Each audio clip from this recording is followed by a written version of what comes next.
Avant de plonger dans cette histoire incroyable, pensez à vous abonner à la chaîne et à activer la cloche. Ici, chaque récit a quelque chose à dire, et vous ne voudrez pas en manquer un seul. New York, un matin de printemps. Les premières lueurs du soleil percent entre les gratte-ciels de verre et d'acier, caressant les façades dorées de Wall Street. L'air est encore frais, mais chargé d'énergie. Des tasses de café brûlant à la main, des hommes et femmes en tailleurs impeccables se croisent sans se voir, les yeux rivés sur leur téléphone, pressés par la cadence infernale de la ville qui ne dort jamais. Dans ce ballet frénétique de réussite et d'ambition, William Bradford, 52 ans, avance à pas mesurés. Il ne court jamais. Il n'a pas besoin. Le monde ralentit pour lui.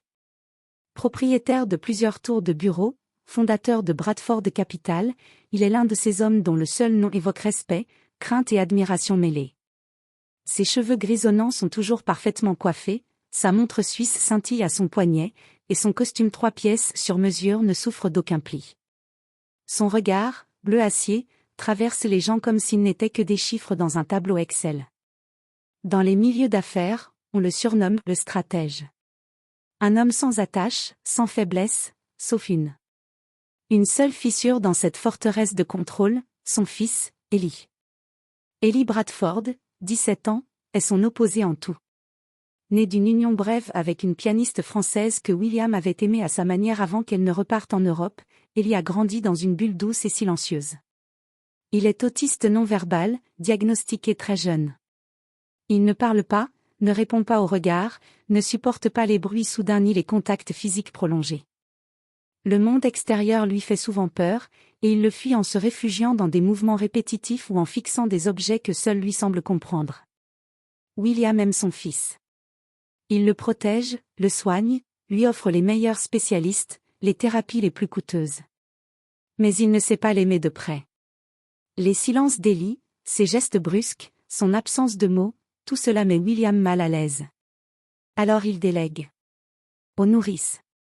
Aux éducateurs. Aux thérapeutes. Il finance, il organise, mais il n'interagit presque jamais. Ils vivent dans un penthouse au sommet d'un immeuble de Park Avenue, un espace vaste, luxueux et glacial. William rentre souvent tard, et même lorsqu'il est là, il passe ses soirées dans son bureau à passer des appels ou à analyser les marchés.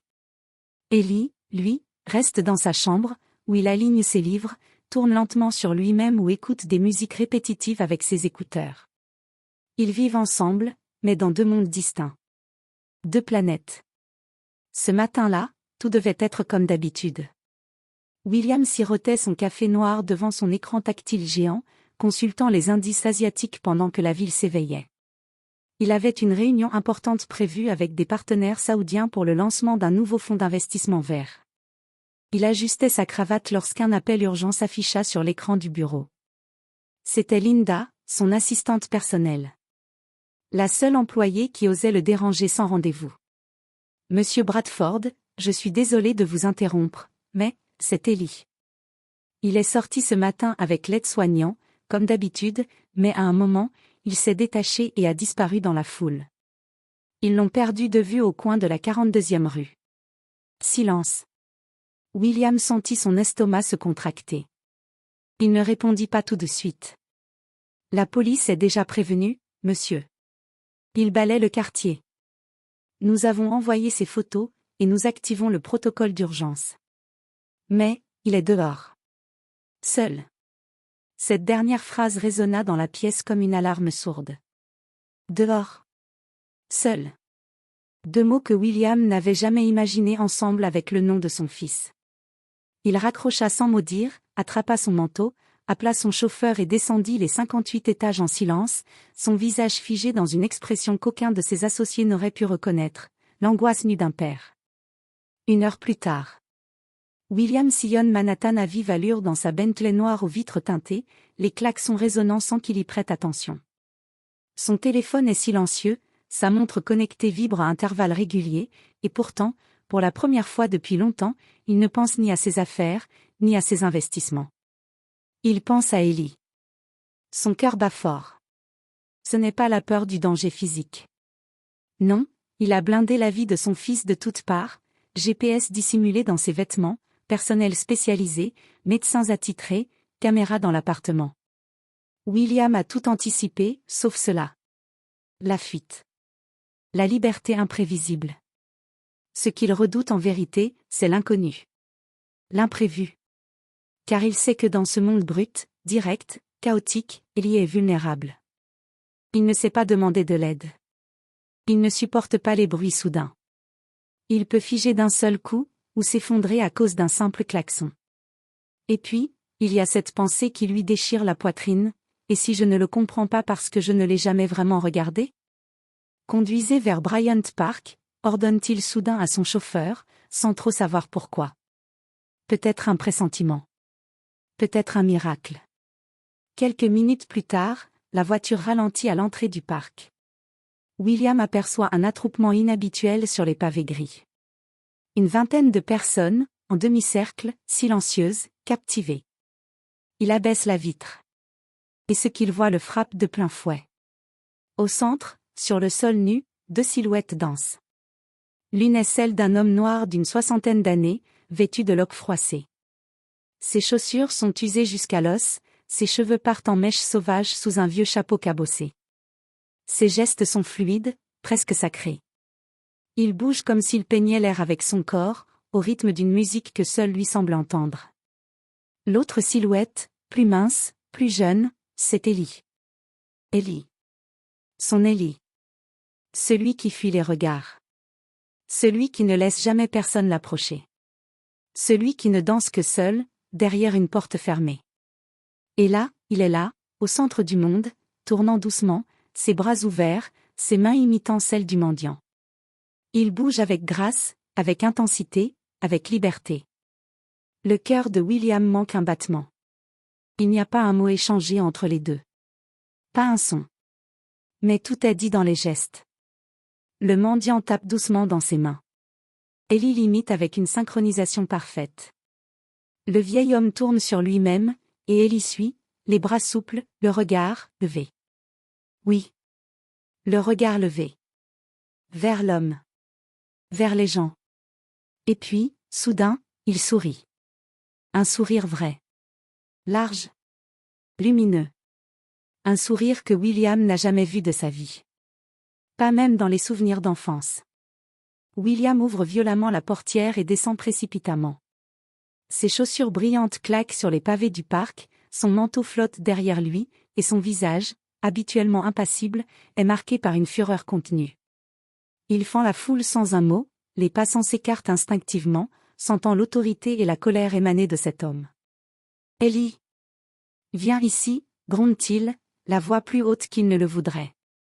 Le jeune garçon sursaute légèrement, s'arrête de tourner, ses bras tombent le long de son corps.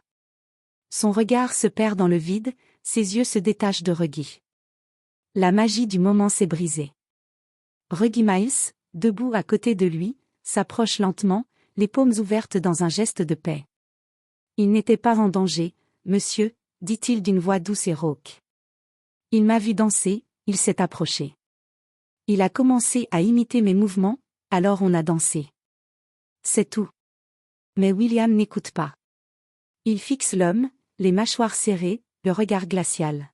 « Vous pensez que je vais croire qu'un sans-abri est la meilleure compagnie pour mon fils ? » Ces mots claquent comme un fouet. Le silence tombe. Certains passants détournent les yeux, d'autres froncent les sourcils. Mais avant que Reggie ne puisse répondre, une voix de femme surgit de la foule, claire, indignée. « Ce n'est pas n'importe qui, monsieur. C'est Reggie Miles. » William fronce les sourcils. La femme s'avance un peu, un smartphone à la main, l'écran affichant une vidéo YouTube. Ancien danseur étoile de l'American Ballet Theatre. Il a dansé à Paris, Tokyo, Moscou. On parlait de lui comme du futur Baryshnikov. Il a eu un accident de moto, a tout perdu. Et puis, il a disparu. Certains disaient qu'il était mort. Mais il est là. Il danse encore. Tous les jours. Dans ce parc. Un murmure traverse la foule. Le nom résonne alors dans la mémoire de William. Reggie Miles. Il revoit brièvement un article d'il y a 15 ans, une couverture de magazine, des images floues d'un homme en plein vol sur scène, puis les pages suivantes, accident, opération, addiction, chute. William se tourne lentement vers l'homme devant lui. Reggie le regarde sans agressivité, mais avec une intensité calme. Ses yeux sont fatigués, marqués par la rue, mais pleins de lumière. Votre fils n'a pas besoin de pitié, ni de protection constante, dit-il lentement, chaque mot pesé comme une note de musique. Il a besoin d'un langage qui lui parle. Et pour lui, ce langage, c'est le mouvement. La danse. Pas les mots. Pas les injonctions. Le rythme. L'espace. Le silence. William reste figé. Ses bras retombent le long de son corps. Son souffle est court. Il ne dit rien. Ses yeux glissent vers Ellie. Son fils ne regarde pas son père. Il regarde Reggie. Et là, lentement, comme dans un rêve, Ellie tend la main. Un geste simple. Presque banal. Mais pour William, c'est un séisme. Ellie ne tend jamais la main. Il évite le contact. Il se referme à la moindre tentative. Reggie prend doucement cette main. Il ne parle pas. Il ferme juste les yeux un instant. Et dans ce contact suspendu, William comprend. Il comprend qu'un inconnu, un homme brisé, un mendiant, a réussi en quelques minutes ce que lui, avec tout son argent, son pouvoir, ses efforts maladroits, n'a jamais pu créer en 17 ans. Un lien. Pas un lien logique. Pas un lien de sang. Un lien d'âme à âme. D'homme à enfant. De silence à silence. William baisse les yeux. Pour la première fois depuis longtemps, il n'a rien à dire. Pas d'argument. Pas de justification. Seulement un vide dans la poitrine, et une certitude. Il est passé à côté de quelque chose d'essentiel. Et ce quelque chose, danse. Encore. Les jours suivants, William revient. Chaque matin, avant même que le soleil n'inonde les tours de verre de Manhattan, sa Bentley se gare discrètement près de Bryant Park. Il ne porte plus ses costumes 3 pièces. Juste un jean sombre, une veste sobre. Un homme qui observe. Un père qui découvre. Et là, au même endroit, comme une horloge du cœur, Reggie Miles est toujours présent. Il est arrivé avant lui. Il est arrivé avant le monde. Il danse.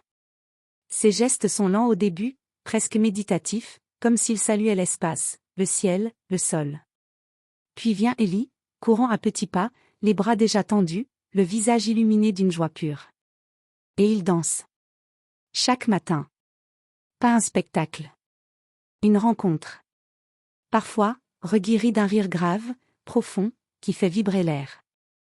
Ellie le suit, éclate de sons étranges, inarticulés, mais pleins de vie. William reste à distance. Il apprend à ne pas intervenir, à simplement regarder. Il découvre la patience, le silence, le miracle quotidien de voir son fils vivre sans peur. Un mois plus tard, une nouvelle énergie entoure William. Il est changé. Il ne crie plus sur son personnel. Il délègue ce qui ne compte plus. Il prend ses repas à la maison. Il écoute. Surtout, il agit autrement. Il crée la fondation Ellie et Reggie, un projet inédit, financer des programmes de danse thérapeutique pour enfants atteints de troubles du spectre autistique. Il nomme Reggie directeur artistique et thérapeutique, contre l'avis de ses conseillers. Cet homme a compris quelque chose que nous avons tous oublié, dit-il simplement lors d'une réunion. Mais il ne s'arrête pas là. Il transforme un de ses immeubles inoccupés, un ancien centre de conférences à 2 pas de Central Park, en centre artistique inclusif, avec des studios de danse, des salles d'expression corporelle, et des espaces sensoriels pour enfants. Là, chaque mur respire la liberté. L'art y est un langage. Et personne n'y est exclu. Et puis, William fait quelque chose d'encore plus inattendu. Il apprend à danser. Pas sur scène.